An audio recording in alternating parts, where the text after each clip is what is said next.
Good morning once again, peeps. Coach Kev from the Porch, second day in a row. I plan on getting a live going once I could sit in a chair for more than about 20 minutes at a time. But we're getting there. I'm getting better every day. So no complaints by me. I'll power through it and be good to go here hopefully by Saturday. But try to catch you guys with a live. There's a lot of stuff coming out with Delphi, obviously. There's off today, and then the jury gets their swearing in and get to their charge tomorrow. And Friday we have opening arguments. Yesterday, the defense attorneys brought up a hair. Well, I don't know how many hairs. So a hair or hairs that was quote unquote clutched by one of the girls, by Abby, when they found her.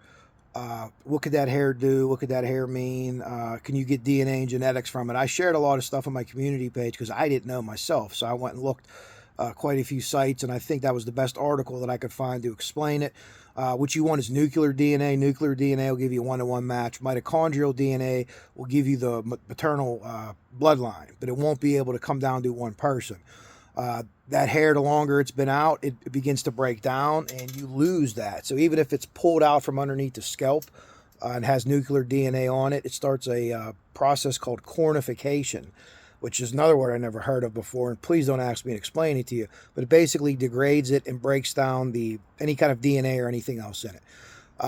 If you can look at other things that I've shared, a lot of times when they just have a hair that's laying there, they don't have a lot of success with it, they could break it into a group, but you're not going to get that one-to-one match like you would with bodily fluid or blood, sperm, saliva, stuff like that gives you a much better match than this individual hair or hairs are. They say that you need about 5 hairs to do a good analysis. I don't know what was done here. Now, where could that hair be from? Some people said it's red. Some people said it's blonde. I don't have any inside scoop. I don't know either way. But could it be a transfer hair? Could it be from even Kelsey, from her jacket or sweatshirt that they wore? Or whatever the case may be, it could be from anywhere. The fact that it's in her hand, and I know people are saying, well, how did it get in her hand? That is an interesting thing. You would think that if someone grasped some hair, maybe they were fighting with the murderer in any case and have it in the hand. If it's one single hair and it's wrapped around her hand, it could have easily got onto her from the sweatshirt, from the inside of it. A problem that I don't have, leaving hair all over stuff, but my girlfriend does. I'll find it on shirts she wears or whatever. And so is that what it's from? And I don't know. It's an odd thing to bring up now. And I looked through the first Frank's memo, and you could do that. There's a little search tab at the top. You could type in hair. Hair appears, I think, 21 spots. Never does it talk about a hair in a hand, which is odd to me. I mean, if this was this big of news, I think they'd have brought this up before. In my personal opinion, I think they're good attorneys. I think they're skating the line here, but that's what attorneys do. They must have a license to do that, so we shall see. But like I said before, I think I probably said it a year ago, once we get to trial, and again, Friday's coming and opening arguments, I'm just sitting here, I'll tune in and I'll watch whoever has shows on, but I'll still be surprised if this thing goes down. And we are, we're under a minute left now in the fourth quarter. So guys got to start fouling to extend the game, as a basketball reference. But I think that if this would have been this bombshell, mind-blowing evidence, this would have been brought out before. I hope that the state has an easy answer to it. Yeah, we found the hair. The hair went back to so-and-so. Now, if the hair does come back to a family member, I understand some people are going to freak out. Like, oh, see, we told you so. Don't even fuck with them. You're not going to change their mind. You know what I mean? It is what it is. But that doesn't prove really anything. Now, if it's, a patch of hair that's ripped out or something like that, or if they know who the person's hair was, they're able to get to them. I don't think they were ever able to. There's not enough genetic markers for them. And one of those things, you know what I mean? Could they have gathered DNA a different way? Could they have done X, Y, and Z? I don't know. We don't know how the investigation unfolded. And you're never going to find out. You don't find out necessarily how the investigation unfolds in other suspects. Some you do, some you don't. But, if you look at some of the actors that are accused of this, people say, oh, it could be so-and-so's relative or this or that. Sure. All that's fair game till we hear what the state has to say about the hair. And if the hair isn't Richard Allen's, does that make this an acquittal? No, it doesn't. You have one piece of circumstantial evidence piled up against 25 pieces against him. So if you could keep chipping away at that, if the defense continue to chip away and get that number closer to even 12-12 or something, then you might have a jury that, hey, maybe there is reasonable doubt here, but just that one hair. But anyways, back to what I was saying. What I said about a year ago is every night people are going to come onto YouTube. There's going to be good days and bad days for whatever side you think is doing the right thing, defense or prosecution. So last night was a rah-rah side for the prosecution. I expect that early in trial, or for the defense, I expect early in trial there'll be a lot of rah-rah for the prosecution as they lay out their case. They lay out their case first, then they rest, and then the defense comes up. So there'll be highs and lows in there. And as an old ball coach, I always tell my guys, never get too high, never get too low. You're not as good as you think you are, as bad as you think you are.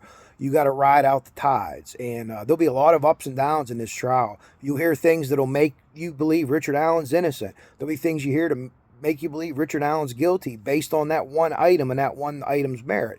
That's not how it works. It's the multitude. It's the preponderance of evidence. And that's what the jurors are going to have to decide. People are getting down on Baldwin for standing there behind Allen and having him smile and clearly stage a move.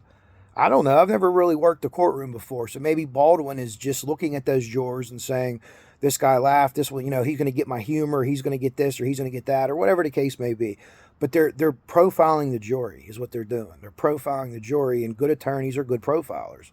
And we'll see what happens there. But once everyone gets seated and things like that, we get down to it, and again, I'll still be surprised if it happens. We're only 2 days away. We get down to the heart of the matter, and as things come out from day to day, it'll look like he's 100% innocent. He's 100% guilty. It'll flip back and forth as the case goes on, I'm sure. But what we will find out is what the prosecution and police think happened that day. They're going to lay that out. I expect a lot of that to be in opening arguments. You'll hear McClellan say, yes, we know Richard Allen's the killer. We're going to show you this, and that. Then the defense will get up and make their argument. We know he's innocent because of this, and that. And then Friday will be a 50-50 day. Everyone will be arguing that their side's right. And at the end of the day, I don't think anyone's changing their mind on this case. Very few people will. I've heard creators say that even if they're found guilty, they won't believe it. And I appreciate those creators' honesty for saying that. If he's found not guilty and there's really no bombshell evidence that we know of that still doesn't come out, but the jury finds him not guilty, I respect that decision and move on. Personally, I'll still think that he might have been the guy or could have been the guy. But that's how our justice system is. And, people crying out, he's in prison, this and that. These are all Indiana laws. They're illegal. This is not where you rally against that. You rally against that by talking to Congress people and changing the law in the capital of Indiana. I'd be with you on that. I've said that before. There has to be a way to allocate some kind of funds where for big trials like this or people that a small county can't hold because of risk of other inmates killing him, of him killing himself, whatever the case may be, that there should be a place every so many square miles where this jail, we're going to dump you some money in. We're going to put you in a couple rooms in case you have this big case come in and this county can't hold it. I would like to see that, but Judge Gall can't change that. The jury can't change that. No one on YouTube could change that. The only people that could change that are the people that are making laws in Indiana. So you might not like the law, but you're attacking, the wrong people about it. Gall's just reading the law. People like her, people don't like her. It is what it is. Don't get too emotional over a judge in a case. They're doing what they think is right. They don't want to be overturned. They don't get in trouble if it gets overturned, but they get pissed. I can tell you that for sure. They get pissed when their shit gets overturned, and she's not going to want that. So I know that these things are coming up, and you're seeing documents come out where they're dismissed without a hearing. Why ain't there a hearing? Because they didn't hit the very minimum of the law. Look at what they're trying to hit. Read it for yourself and go back and forth. Now, granted, a lot of times the law is written so layman can't understand it. I think all the lawyers laugh behind the scenes at that. We're going to have a job forever because these people don't understand this fucking Greek and Latin shit that we're adding in ex plur, e pluribus unum and everything else. And I say that jokingly, but lawyers are generally really intelligent people and they're not stupid. So I think that was a calculated move yesterday mentioning about the hair. Maybe, I'm sure they're going to let a lot of stuff out during opening arguments. And what I'm interested to see if there's any objection during opening arguments, which you almost never see. But I would expect the defense, to drop some kind of third-party people, whether it's the Kleins, the Odenists, Ron Logan, Messer, whoever else. They have a whole gaggle of people who think they could be responsible for this. And I'm interested to see how that would go. So I think Friday is going to be a very interesting day in the courtroom for anybody going. So I very much look forward to the goes that go, the reporting back of what happened, whether it's in a break, at lunchtime, afterwards. And I appreciate everyone that goes and gives their perspective, even people that I don't agree with. I appreciate them taking time out of their day and going. And it's always interesting to see people in the same courtroom to see two different things. And we all have bias. I do, you do, everybody does. And that's a totally normal human emotion. But don't let the bias trample on good common sense. If we could keep that bias down a little bit and keep the common sense up a little bit, everyone will be much better off, not only in this case, but on this planet and in life. So I'm going to leave you to it. I'll have my dog cup again as me and Kyrie are on the porch here.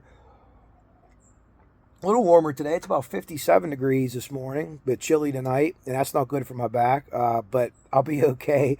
I guess I'm getting better every day. I appreciate everyone that wishes me well.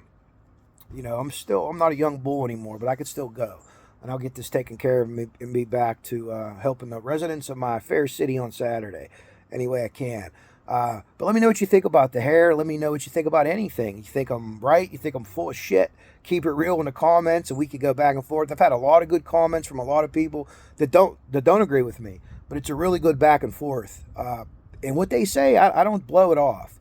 I really don't blow it off. I take what they say and I research it. And anytime anyone makes me think, I'm thankful for that. And even if they make me second guess myself, very thankful for that.